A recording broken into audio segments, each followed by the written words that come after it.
Hah? Ada yang mencatat pertemuan kuliah hukum bisnis dengan Bapak yang keberapa nih? Ke-6 apa ke-7? Halo,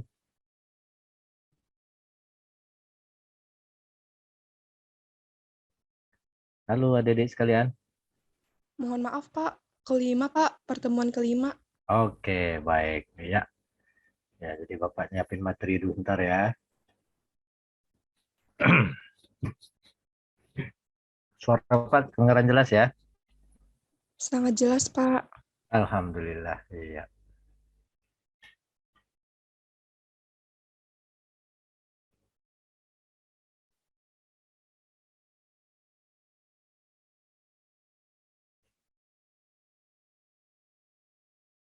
Bapak hari ini ke-6. Hah? Hari ini ke-6. Oh ya, terakhir Iya, apa? kemarin Bapak salah nulis pertemuan, harusnya Bapak di absen biasanya pertemuan kelima. Jadi Bapak nulis istilahnya 2 kali pertemuan keempatnya.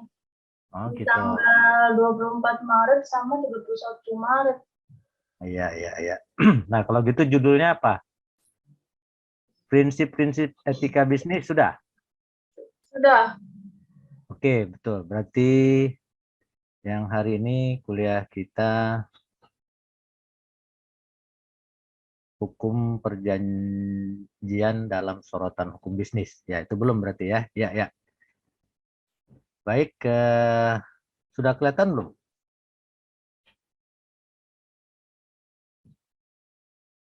Share screen Sudah, Pak. Bapak? Hah? Sudah kelihatan. Alhamdulillah. Baik, adik-adik sekalian, kita lanjutkan kuliah kita ya hari ini. Bapak salam lagi lah. Assalamualaikum warahmatullahi wabarakatuh.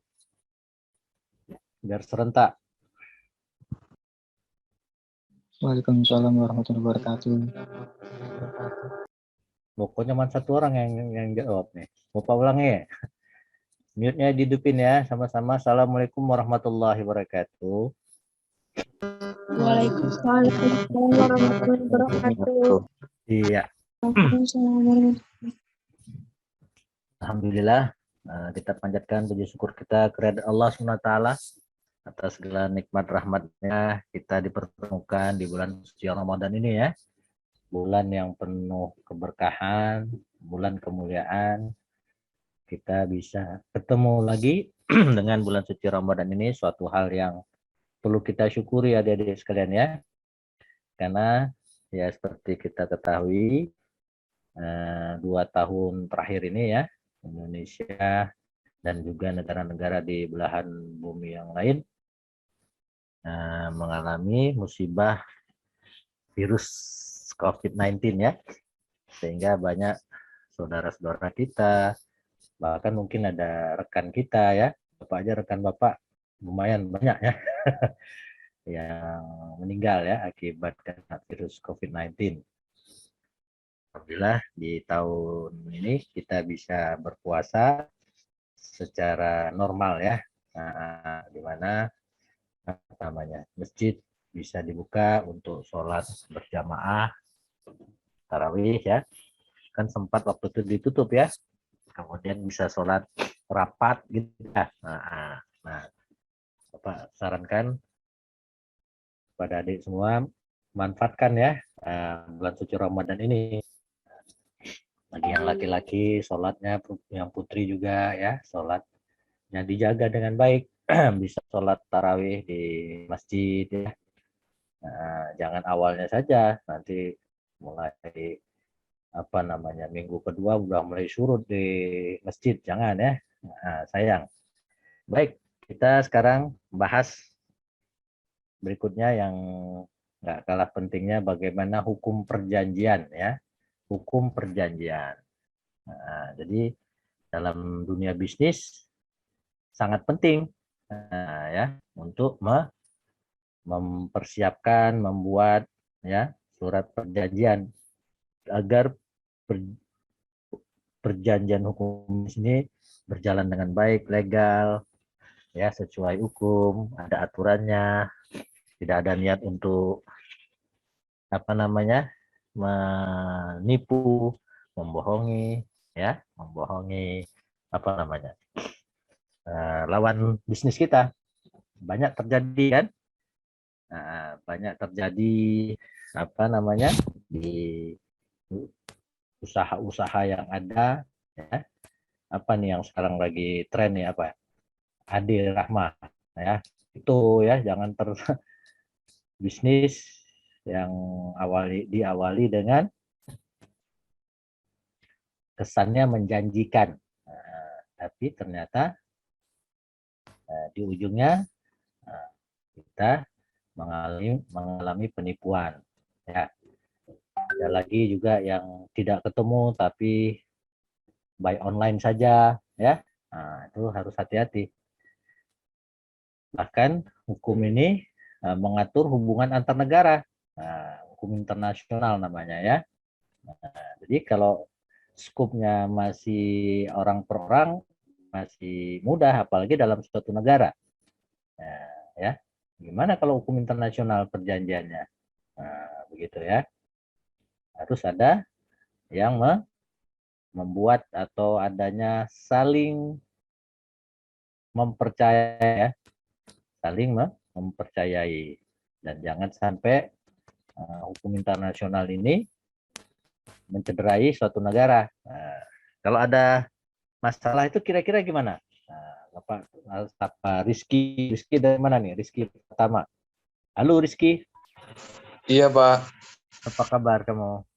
Alhamdulillah baik Pak. Masa kamu? Gimana Pak? Masa? Alhamdulillah puasa Pak. Oke. Nah kira-kira kalau ada permasalahan hukum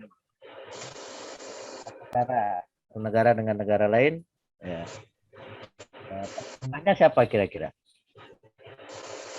Kalau menurut saya mungkin penengahnya kayak Kementerian Luar Negeri gitu, misal kayak Indonesia. Misal Indonesia di mana ya? Anggap aja di Kementerian Indonesia untuk Belanda gitu kan mungkin Pak. Oke, ya, boleh, ya, bisa juga. Ya, ada yang mau nambahin? Halo, Hairunisa. Tadi Rizky dari mana tuh? Dari kampus mana? Dari Keramat Kak. Oh, Keramat, ya. Baik, kemudian Hairunisa, mana Hairunisa? Nisa. Saya, Pak. Ya, dari Bekasi, ya. Nah, bisa tambahin, kira-kira selain tadi Kementerian Luar Negeri atau apa, siapa kira-kira? Kalau ada permasalahan antar negara, nah, kira-kira siapa? Kalau ada permasalahan itu, selain itu juga ini penegak hukum internasional juga Pak ikut terlibat harusnya. Nah, penegakan hukum internasional, kira-kira siapa tuh? Kira-kira apa? Hah? Siapa penegak hukum internasional? Oh, ini PBB mungkin. Iya, lebih konkretnya PBB ya. PBB ya. Mahkamah Internasional juga ada, tapi di bawah naungan PBB. Itu kan PBB ada beberapa negara ya. Kalau perdagangan internasional, nah itu tadi JTO dan seterusnya ya. Ada lembaga-lembaga bisnis internasional tuh ada, yang tuh setiap negara ikut terlibat ya, ikut masuk menjadi anggota. Ya, kalau nggak masuk anggota gimana Pak? Nah, dia berarti nggak masuk wilayah itu, begitu ya. Jadi hukum internasional berdasarkan persetujuan antara negara, termasuk persetujuan triple, yaitu perjanjian dan kebiasaan internasional seperti apa. Nah, yang sudah berlaku di dunia internasional itu seperti apa, gitu ya. Kalau yang hukum nasional, ya tentunya antar individu, gitu ya, dan dengan negara. Jadi kayak Indonesia ini, hukum nasionalnya sudah ada, begitu ya. Yang menyangkut dengan negara juga ada ya, umpamanya hukum perburuan, hukum pertanahan, sudah ada aturannya. Jika termasuk begini, jika negara nggak bisa mencaplok tanah milik ke rakyat begitu saja ya, karena sudah ada aturannya. apalagi sudah memegang sertifikatnya. Harus kalau mau diambil boleh, cuma harus ada ganti rugi. Nah, kayak yang ini apa namanya, pemindahan ibu kota negara yang lagi heboh sampai sekarang kan. Nah, itu kan banyak tanah-tanah wilayah di Kalimantan sana yang katanya ada tanah rakyat. Nah, itu harus ganti rugi begitu. Baik, kita sekarang bahas perjanjian ya. Perjanjian itu seperti Bapak pernah sampaikan diatur dalam Kitab Undang-Undang Hukum Perdata buku ketiga yang menganut sistem terbuka. Artinya memberikan kebebasan seluas-luasnya kepada masyarakat untuk mengadakan perjanjian ya. Asal tidak bertentangan dengan undang-undang, ketertiban umum dan kesusilaan. Jadi kita bisa membuat perjanjian bebas gitu ya, terbuka. Yang penting mengikat kedua pihak. Ya, umpamanya Bapak buat perjanjian dengan Rizky. Ya, Rizky buat perjanjian apa umpamanya? Ya, sederhananya Bapak mau jual motor ya sama Rizky. Rizky mau nggak beli motor Bapak umpamanya? Oh mau Pak, mau, sepakat, oke, harganya cocok, oke. Tapi kalau salah satu pihak nggak sepakat, ya nggak boleh. Ya, jangan memaksa berarti ya, itu namanya undang-undang, ya. Kesusilaan, ketertiban umum, ya. Atau jual belinya umpamanya narkoba, itu boleh nggak? Nggak boleh, karena dilarang kan gitu ya. Nah, itu perjanjiannya ada diatur dalam buku 3. Nah, jadi nggak perlulah baca buku 3 isinya apa. Tapi kalau mau belajar, mau lebih mengetahui, bagus-bagus saja. Ya. Oke, perjanjian. Apa itu bunyi perjanjian? Nah, ya. Perjanjian secara umum diatur dalam pasal 1313 KUH Perdata, Kitab Undang-Undang Hukum Perdata. Atau bahasa Belandanya Burgerlijk Wetboek. Nah, ya. Makanya tentang apa hukum perdata ini pasalnya sampai ribuan ya, sudah diatur. Sekali lagi Bapak mau tanya, hukum perdata ini peninggalan dari mana ya? Bukan Tri Hartini dari Keramat nih. Mana Tri? Iya Pak saya. Iya, cepat, Iya. bagus, cepat mute-nya diangkat. Nah itu hukum perdata dari mana? Peninggalan mana? Hukum perdata kalau Kan nggak udah. boleh. Kalau hukum perdata itu setahu saya peninggalan dari zaman Belanda. Iya, jangan ragu-ragu kamu. Kan dari awal Bapak sebut, kita kan jajahan Belanda ya. Jadi hukum-hukumnya masih sebagian ya, masih menganut hukum Belanda. Tapi ada hukum buatan Indonesia, ada hukum perkawinan ya. Terutama hukum perumah, hukum pertanahan sebagian ya. Yang sudah dikodifikasi ya, dibuat oleh para ahli hukum Indonesia. Jadi perjanjian adalah suatu peristiwa, suatu peristiwa itu bunyinya ya. Nah, bunyinya itu secara terleknya suatu peristiwa, suatu kejadian, ya, di mana seorang berjanji kepada seorang yang lain. Nah, itu bahasanya begitu. Jadi kalau Bapak tanya apa itu perjanjian menurut Undang-Undang KUH Perdata pasal 13, ya. Nah, biasanya dosen hobi nih begini ya, waktu Bapak kuliah juga gitu.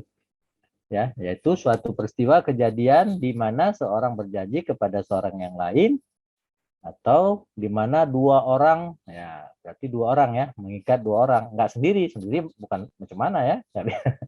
Perjanjian saling berjanji untuk melaksanakan suatu hal seperti tercantum dalam pasal 1313 KUH Perdata ya. Nah, yang ada di pasal 1313 apa? Nah, ya itu perjanjiannya dalam bentuknya apa? begitu ya. Jadi sesuai ada aturannya begitu. Oke ya. Perjanjian berikutnya, lisan tidak dilarang oleh KUH Perdata. Boleh. Jadi kalau Bapak tanya, boleh nggak perjanjian itu dibuat secara lisan? Boleh ya. Namun lebih bagus, lebih kuat lagi ya jika dilakukan dengan bentuk tertulis, dengan secara tertulis. Ya, kenapa? Ya, karena ada otentiknya, ada buktinya, begitu ya. Tapi kalau lisan boleh Pak, boleh. Cuma ada risiko. Risikonya apa? Ya, kalau yang satunya membantah atau wan prestasi, nggak ada, saya nggak pernah ngomong gitu kok. Sulit dibuktikan. Ya, sulit dibuktikan. Tapi kalau pakai tertulis, ini ada tulisannya, tanda tangannya ada. Ya, makanya adik-adik nanti kalau buat perjanjian ya ada buktinya tertulis lah. Tapi sekarang udah teknologi, di foto juga boleh ya, direkam juga boleh. Nah, ini kan dulu, zaman dulu ya, sebelum teknologi canggih sekarang. Sekarang perjanjian nggak perlu ketemu juga bisa. Ya. Oke, nah lebih bagus lagi jika dibuat secara tertulis di hadapan pejabat pembuat akte, pejabat pemerintah, yaitu notaris. Ya. Dengan ini berhadapan dengan saya seorang bernama Waliudin, bersama saudara Rizky, kan gitu ya. Mereka sama-sama menghadap saya itu notaris maksudnya, untuk membuat perjanjian apa, jual beli apa umpamanya. Biasanya yang gede-gede ya, karena ke notarisnya bayar begitu. Oke ya. Nah baik, berikutnya kalau gedein bisa. Wah, gede banget nih. Ya, jelas nih adik, jelas ya. Kelihatan slide Bapak? Kelihatan. Kelihatan. Kalau kelihatan coba Waliudin. Ya. Apa yang siapa Waliudin? Bagus namanya. Iya, Coba baca Wali. ya. Syarat perjanjian pasal 1320 Kitab Undang-Undang Perdata. 1. Adanya kesepakatan para pihak. 2. Kecakapan para pihak dalam membuat perjanjian. 3. Adanya hal tertentu. 4. Terhadap suatu sebab yang diperkenankan. Ya, ini penting pasal ini ya.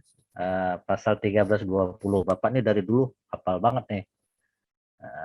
Karena ini yang dasar dalam hal perjanjian, syarat sah perjanjian ini penting.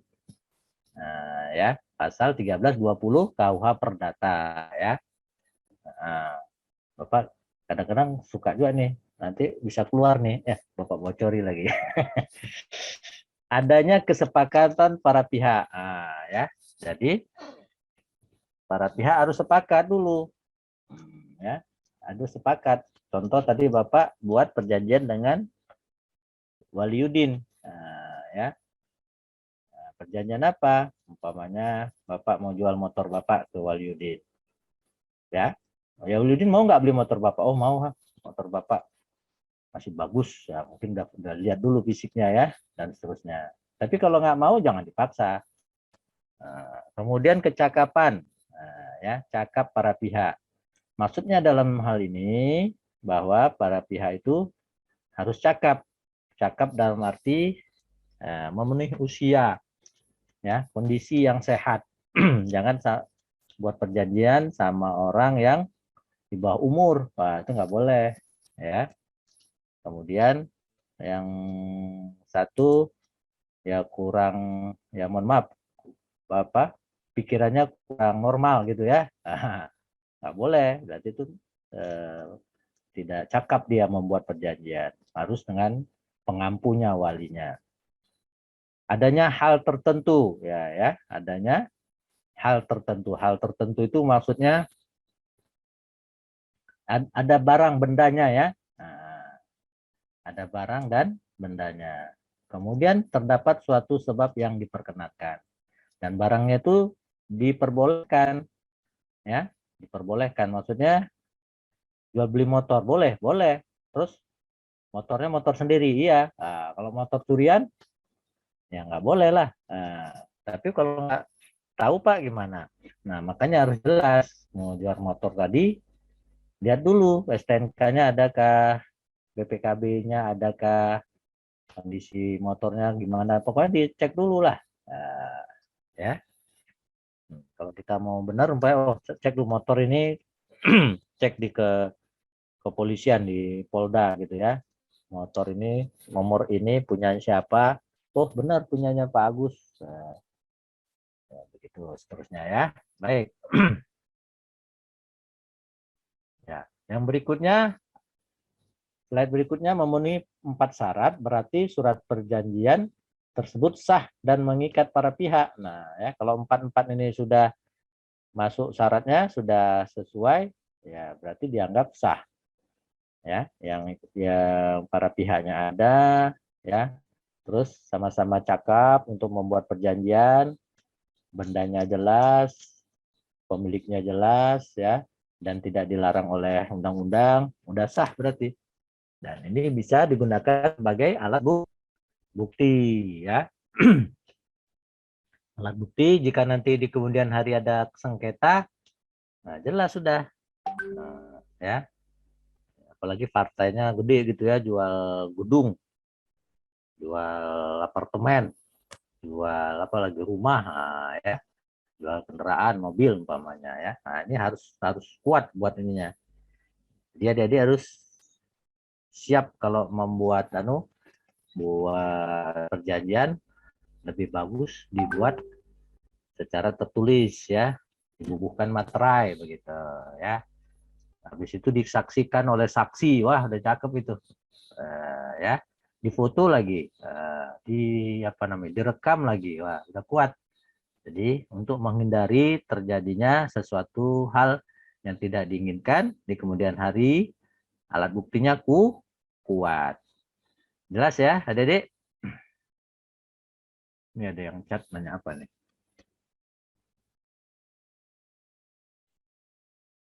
Oh ya ya.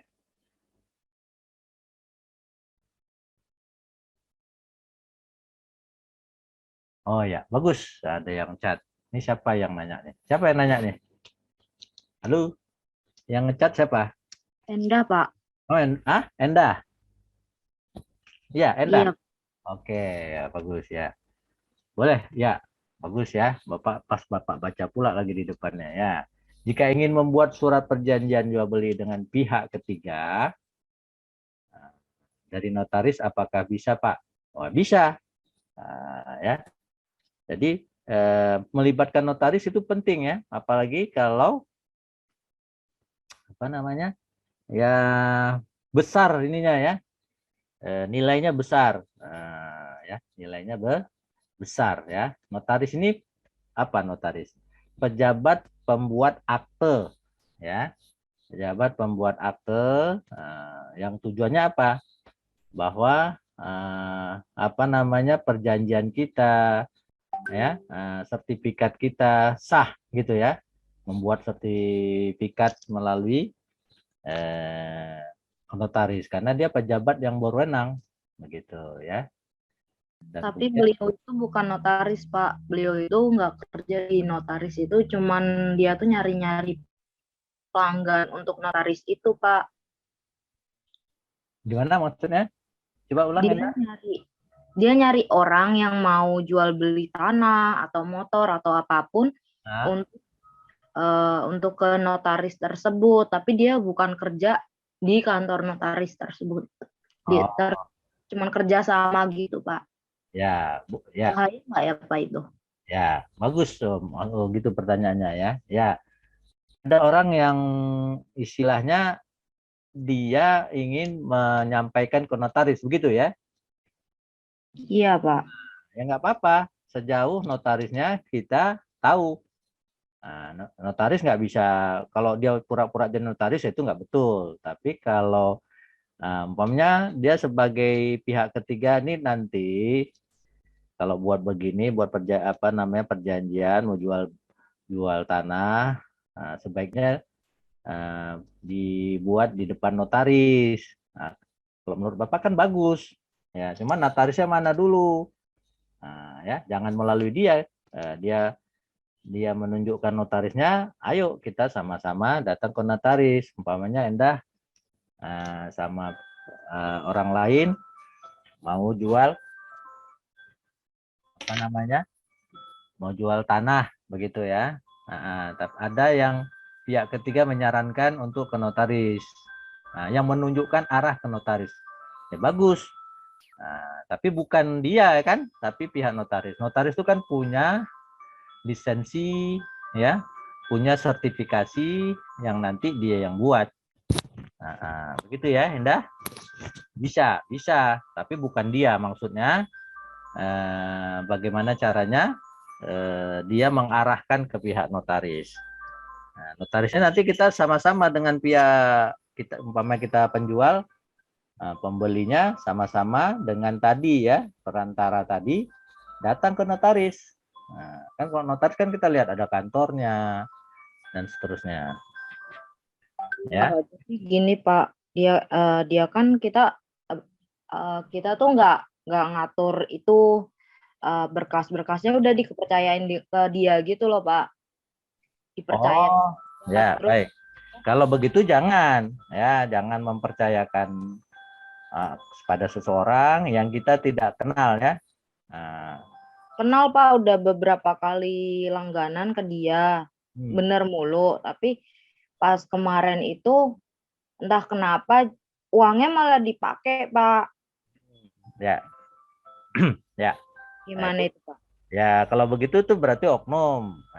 Ya kan, tinggal dilaporkan saja. Ya. Jadi kalau ada hal-hal seperti itu, kita harus clear dong, harus jelas. Ini mari saya bantu. Ya itu namanya, mohon maaf, calo ya, calo tanah yang, bentar ya, ini ada handphone di samping Bapak punya, sebentar.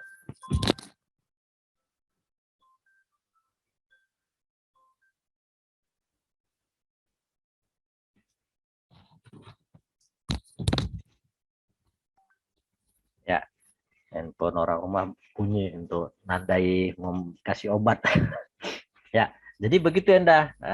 Ya, kalau demikian berarti ini orang yang punya niat tidak baik. Ya, kalau betul gimana? Ya, tentunya kita tinggal lapor dong, ya, lapor ke pihak kepolisian. Nah, makanya kalau buat perjanjian atau mau melakukan transaksi, ada orang yang ingin bantu, ya. Nah, kita jangan begitu saja menyerahkan uang, menyerahkan dokumen-dokumen tanpa ada, ya sama, berarti kita buat perjanjian sama dia. Nah, ayo oke, saya serahkan dokumen ini, kamu siapa namanya, nomor KTP segala macamnya, ya, tanda tangan. Sekali lagi dengan materai, kalau pakai ya, buat perjanjian tuh materai yang sekarang berapa tuh, 10.000 umpamanya ya. Nah, Berarti kayak tanda bukti terima gitu ya Pak? Oh iyalah, kalau menyerahkan dokumen, begini, contoh juga nih, Bapak tahun lalu, Bapak kan ya, ini nggak apa-apa ya, Bapak sampaikan, Bapak beli mobilnya sama orang lain second gitu ya, beli mobil second, kemudian karena mobil orang, Bapak mau ganti balik nama. Ya, balik nama. Pas waktunya